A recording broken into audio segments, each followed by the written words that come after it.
신경이 약한 자의 승리하는 삶. 4. 눈의 기도와 훈련. 두 번째, 빛을 상상하기. 눈에는 빛이 필요합니다. 주님도 눈이 나쁘면 온몸이 어둡다고 하셨습니다. 눈은 본능적으로 밝은 빛에 끌립니다. 나방들이 빛을 보면 가까이 가듯이 사람들은 빛에 끌리게 됩니다. 사람들은 밝고 찬란한 색깔의 빛을 보면 마음이 유쾌해집니다. 반면에 어둡고 침침한 곳에서는 마음이 우울해집니다. 사람들이 영화나 드라마에 끌리는 것은 거기에서 나오는 밝은 색상의 빛의 영향이기도 합니다. 쇼핑센터에서도 밝은 빛의 불을 켜서 사람들의 눈을 끌어당기려고 합니다.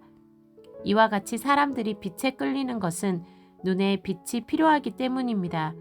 눈에 빛이 없으면 피곤하고 우울하고 힘들어지기 때문에 눈은 빛이 있는 곳을 따라갑니다. 그러나 세상의 모든 빛들은 유한하며 일시적인 빛일 뿐입니다. 그러므로 그러한 빛들은 잠시 눈에 즐거움을 주지만 결국은 더 깊은 영혼의 갈증을 일으킵니다. 참된 빛은 오직 주님밖에는 없습니다. 요한복음은 주님을 세상을 비추는 참 빛이라고 묘사하였습니다. 요한복음 1장 9절. 그리고 요한은 빛이 아니며 그 빛을 증거하러 온 사람이라고 말을 덧붙였습니다. 요한복음 1장 9절. 주님이 빛이시라는 것은 단순히 상징적인 표현이 아닙니다. 실제로 영안이 열리고 영의 기능이 발달하여 주님의 모습을 친히 본 사람들은 주님이 빛의 형상을 가지고 있다고 간증합니다. 요한도 계시록에서 부활하신 주님의 모습을 보고 그 얼굴이 해가 힘있게 비추는 것 같다고 묘사하였습니다. 계시록 1장 16절. 요한 1서에서도 하나님은 빛이시며 그에게는 어두움이 조금 더 없으시다고 기록하였습니다. 요한 1서 1장 5절. 그것은 상징적인 표현이 아니며 실제입니다. 사람들이 세상의 빛에 눈을 빼앗기는 이유는 무엇일까요? 그것은 빛 대신 주님을 충분히 맛보고 경험하지 않았기 때문입니다. 사마리아 여인에게 주님은 말씀하시기를 이 물을 먹는 자마다 다시 목마르지만 내가 주는 물을 먹는 자는 다시 목마르지 않을 것이라고 하셨습니다. 요한복음 4장 14절. 주님의 생수를 먹고 마시는 자들은 세상의 물에 대하여 목마르지 않으며 주님의 빛을 경험한 자들은 세상의 빛에 대하여 끌려가지 않게 되는 것입니다. 우리의 눈은 빛을 필요로 합니다. 그러나 그 빛은 세상에서 나오는 빛이 아닌 주님의 빛, 천국의 빛입니다.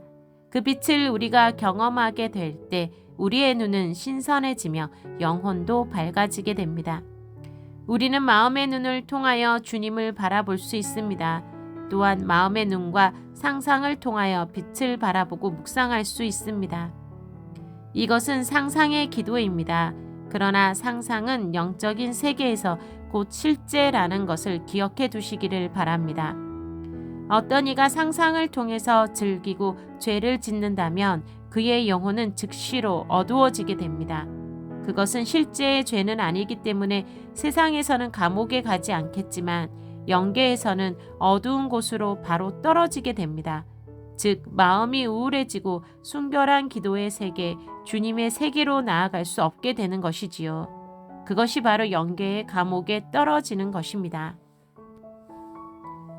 주님께서는 여자를 보고 음욕을 품는 것은 마음에 이미 가늠한 것이라고 가르치셨습니다. 마태복음 5장 28절. 상상은 실제입니다. 그 상상의 내용에 따라 우리의 현실에서의 위치나 지위는 영향을 받지 않겠지만 영계에서는 바로 영향을 받게 됩니다. 즉 빛의 세계로 올라가게 되기도 하고 어둠의 영역으로 떨어지게 되기도 하는 것입니다. 누운 상태에서 눈을 감고 이 훈련을 하십시오. 이것은 훈련이면서 기도입니다. 눈을 감은 채로 주님을 부르십시오. 그리고 주님께 빛을 달라고 기도하십시오. 그리고 주님의 빛, 천개의 빛이 당신에게, 당신의 눈에 쏟아져 들어온다고 상상하십시오. 계속 그 빛을 응시하십시오. 그 빛을 계속 바라보십시오. 실제로 그 빛은 당신에게 들어오게 됩니다. 어느 정도 익숙해지면 실제로 눈을 감은 상태인데도 눈앞에 밝아오는 것을 경험하게 됩니다.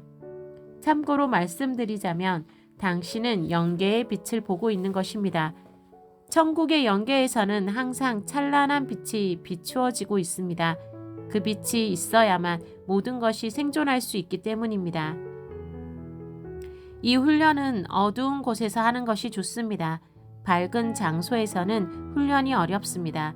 또한 밝은 곳에서는 기도를 통하여 눈에 빛이 느껴져도 이것이 영계의 빛인지 바깥의 빛인지 구분하기가 어렵게 됩니다. 사람들이 인식을 하던 못하던 예수의 이름은 바로 빛입니다. 그래서 사람들이 주의 이름을 부르며 구할 때 천계에서 찬란한 황금빛이 내려와 그 사람을 덮게 됩니다. 이것은 아주 실제적인 일입니다. 그러나 우리가 긴장된 상태에서 바깥의 일에 몰두하고 있을 때는 우리에게 그 빛이 임해도 우리는 그것을 잘 느끼거나 인식하지 못합니다. 그러나 조용히 우리의 침상에서 누워서 주를 부르며 그 빛을 구할 때 우리는 그 빛을 느낄 수 있습니다. 빛을 보고 경험하게 되면서 우리의 마음은 점점 더 밝고 행복하고 따뜻해지게 됩니다. 그 빛은 우리에게 자유함을 줍니다. 그리고 우리의 의식이 좀 더 깊고 선명하며 지혜로운 것이 되도록 계시의 문을 열어줍니다. 이 기도를 꾸준히 드린다면 당신의 영혼은 좀 더 깊고 맑은 상태를 유지할 수 있게 될 것입니다. 기름 부음을 구하기. 조용히 누워서 눈에 주님의 기름 부음이 임하도록 기도한 후에 주님의 임하심을 기다리십시오. 주님께서 당신의 눈을 만지시기를 기대하십시오. 주님은 항상 그분의 임재를 구하고 기다리는 자에게 임하십니다. 그러므로 당신에게 특별한 문제가 있지 않은 한 주님께서 당신의 눈을 만지시고 당신은 그것을 감지할 수 있을 것입니다.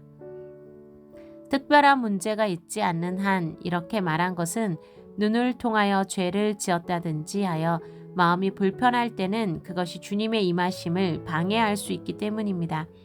그러므로 이런 경우에 주님께 고백을 드리고 용서를 구한 후에 기도를 드리는 것이 좋을 것입니다. 눈에 기름 부으심을 요청하고 나서 조금 기다리고 있으면 당신은 눈에 어떤 변화를 느낄 수 있을 것입니다. 그 변화는 미미한 것일 수도 있습니다. 눈이란 원래 민감한 부분이기 때문에 아주 강력한 느낌이 오는 것은 아닙니다. 어느 정도의 압력감이 올 수도 있습니다. 이것은 가장 보편적인 것입니다. 묵직한 느낌이 눈을 누르는 것 같은 느낌이 들기도 합니다. 조금 더 있으면 마치 눈이 붙어버린 것 같은 느낌이 들기도 합니다. 이것은 눈에 안정감을 줍니다. 눈이 붙어버린 것은 어떤 영적인 작용이 일어나고 있는 것을 보여주는 것입니다. 주님의 임재가 강력하게 임하거나 강력한 예언이 나올 때 눈이 딱 달라붙어 버리는 것은 흔히 일어나는 현상입니다. 이러한 상태에서 겉사람의 의식은 조용해지고 영적인 변화가 일어나게 됩니다. 조금 전에 이야기했듯이 눈이 사방팔방으로 돌아다니는 것은 눈이 지나치게 가볍고 안정감이 없기 때문입니다. 그러나 눈의 기름 부음과 묵직함과 힘을 경험하게 되면 눈이 강건해지며 안정감을 갖게 됩니다. 주님이 계속 임하시고 당신의 눈을 만지신다면 당신은 눈에 아주 부드럽고 편안한 느낌이 오는 것을 경험하게 될 것입니다. 그것은 눈에 아주 감미로운 휴식과 기쁨을 주게 됩니다. 이렇게 기도하면서 잠이 들 수도 있습니다. 그러나 그것은 상관없는 일입니다. 그렇게 기도 속에서 잠을 자는 것은 아주 달콤한 일이고 아침에 일어나면 몸도 가볍고 마음도 즐거우니까요. 주님의 기름 부으심이 눈에 임하도록 구하고 기다리는 것은 참으로 좋은 기도입니다. 이것에 우리가 익숙해진다면 우리는 많은 유익을 얻게 될 것입니다.